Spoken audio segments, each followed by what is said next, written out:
Magandang araw sa lahat, welcome po ulit dito sa atin channel ang Biyahe y Komida. Maraming salamat sa lahat ng nag-subscribe indeed. Punta tayo sa atin topic, September 30, 2025. Janelle Salvador na nga kung ibabandera ang relasyon kay Clea Pineda kapag ayaw pa ring diretsahang aminin ng kapamilya actress at singer na si Janelle Salvador kung magjowa na sila ngayon ni Clea Pineda. Puro, what you see is what you get, pa rin ang kanyang isinasagot kapag natatanong tungkol sa tunay na estado ng relasyon nila ng kapuso actress. Sa nakaraang Star Magic Spotlight Press Con ay muling nausisa si Janelle sa level of closeness nila ni Clea na madalas nga niyang kasakasama sa gimikan.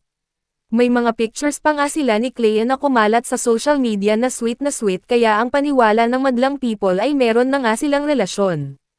Aminado naman si Janelle na talagang naging super close sila ng kapuso star dahil sa pelikula nilang, Open Endings, na entry sa Cinemalaya Independent Film Festival 2025. Feeling din kasi ni Janelle ay wala siyang kailangang ipaliwanag sa publiko tungkol sa personal na buhay nila ni Clea. Honestly, at this point I don't think we owe anyone naman an explanation about personal things. Kumbaga, so you feel free to think what you think. Feel free to interpret what you feel like interpreting. Kung ano man yung nakikita ninyo, alam nyo naman ako, lagi ako nagpapakatotoo. Real lang ako palagi, so if I feel like sharing anything in the future, I promise you, kung ano ang makikita ninyo, ang pahayag ni Janelle. Sa panayam naman ni Tito Boy Abunda sa aktres, natanong kung kumusta ang lagay ng kanyang heart, masaya ang puso ko ngayon. Genuinely, I'm happy right now. All aspects of my life, I'm doing okay. Happy ako. Dagdag pa niya, I think now, I'm really looking for stability. Especially now that I don't have only myself to think of but also my son.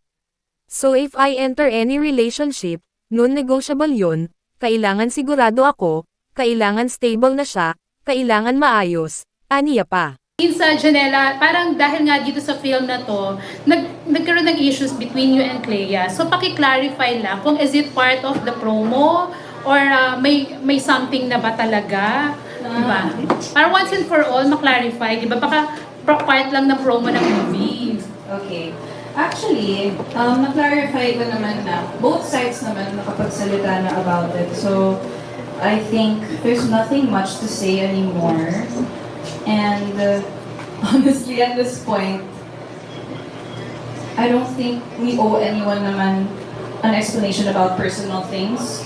Kumbaga, so if you feel free to think what you think, feel free to interpret what you feel like interpreting, kung ano man yung nakikita nyo. Pero, alam niyo naman ako, lagi ako nagpapakatotoo. Real lang ako palagi. So, if I feel like sharing anything in the future, I promise you I will share. So for now, kung ano yung nakikita niyo, what you see is what you get muna. E-click ang mga link sa description box.